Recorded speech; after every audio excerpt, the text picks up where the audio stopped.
Hello, Miss Madeline Grace. Hello. Hello, welcome. Thank you for making it to therapy today. I was taking a look at some of your documentation and your paperwork, and you're having some issues as it relates to some work-related anxiety. Is that Mhm. right? Yes, Okay. Before we talk about that, let's review a few things dealing with informed consent. Have you ever had formal therapy before? I have. Okay. Let me review then that informed consent basically is that I will do my best to always provide the information and knowledge that will have you in a position where you can always make a competent decision, whether it's dealing with the type of approach we take in therapy or whether it's making contact with maybe like someone else, like your primary care physician, um, or whether it's inviting it could be even inviting a family member into our setting if you felt that would be helpful, but you would be the primary decision maker, um, and I will be here to collaborate with you and plan with you, um, but there are limits to the confidentiality, so let me just clear that up as well. um, just like you often hear about a person saying, well, a lawyer and their client. You can't, the lawyer never has to say anything, or doctor patient. This is a little different in that there are limits to the privacy, in that if there were, let's say, example of signs of abuse happening to a younger person or an elder person, I would have to be a mandatory reporter there. Or if let's say you spoke of hurting yourself or hurting someone else, I would be at liberty to warn that person. Um, and those are extreme, obviously extreme examples, but it does speak to the power that the law and the courts and the justice system still does have if I were to be subpoenaed for records or for um, testifying testimony. Um, uh, but that's basically in a nutshell informed consent. So I've got all your documentation, all that looks good, all that signed off on. So what? Let's get into what's making you anxious. What's making me anxious is that because of what's been happening between Starbucks corporate and the union that represents us, I'm wondering how if their negotiations go bad, if it'll affect us at all. Like if Starbucks corporate doesn't come back to the table with any good deals, if there will be any good change happening at work, or if because they don't particularly like me much, they might try to punish us in some way, like they did to the first stores that had started. I remember they had fired some people, shut down a few stores. So sometimes I worry a little bit if they can retaliate like that. So I hear you speaking of a division, and let me know if I'm getting this right. Mm-hmm. You're saying um, there's Starbucks, the corporation, and then is the union also Starbucks? Um, Not exactly. It's made up of people that work for Starbucks, but it's not exactly the same entity. Okay, they're operating for Starbucks workers Hmm. within Starbucks Corporation. Yes. Okay, now what role do you play? And at work, or Okay, you would be considered a regular worker yes. and you are a union member? Yes. Oh. Now, also, did I hear you say that not all of the Starbucks have unions? No. Interesting. Okay. All right. Let's go back then to, if you would, the corporation and punishment, because I would imagine that could make you feel a certain way. Yes.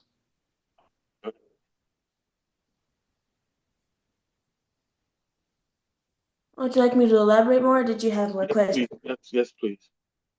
Um, I think the first store to unionize in Buffalo, New York, they had gotten shuttered down, I think, without cause.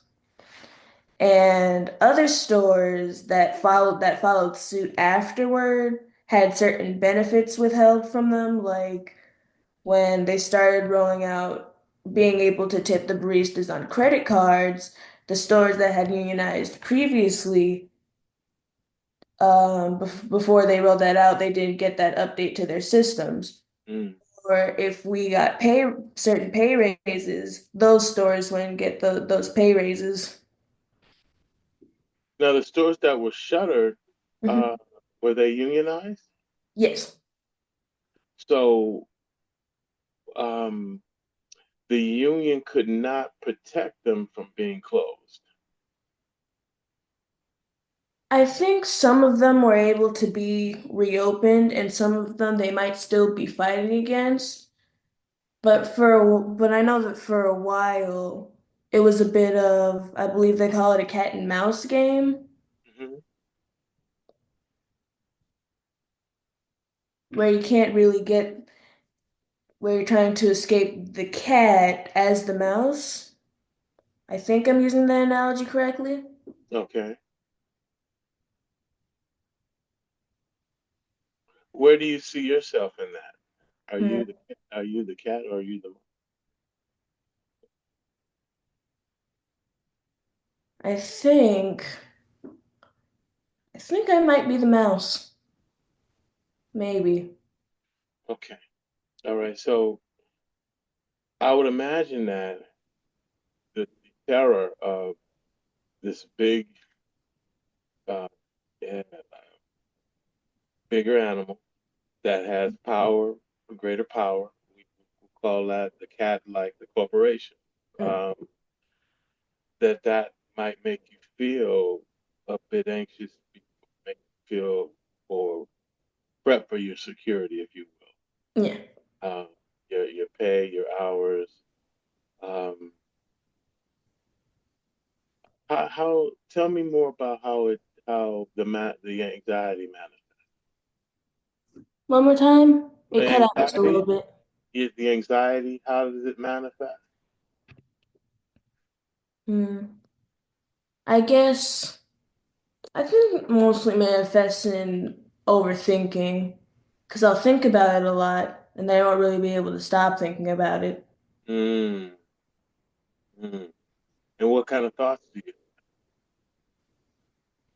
Just wondering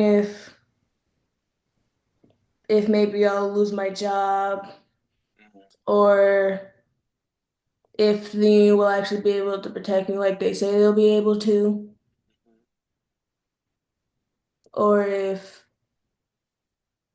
like the corporate representatives actually mean what they say about bargaining and get for a new contract in good faith.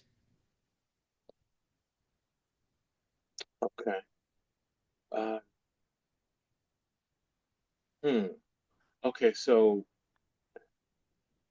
again, I'm hearing that the corporation is kind of can be or historically has been possibly viewed as being kind of like manipulative in that like a cat might play with a mouse, Yes. knowing that the mouse actually can't get away ultimately, but a cat may play with it for a while, and then still gobble it up, so to speak. Some of the short stores that got shuttered, that got shut down in the past, one in Buffalo, you mentioned, Yeah.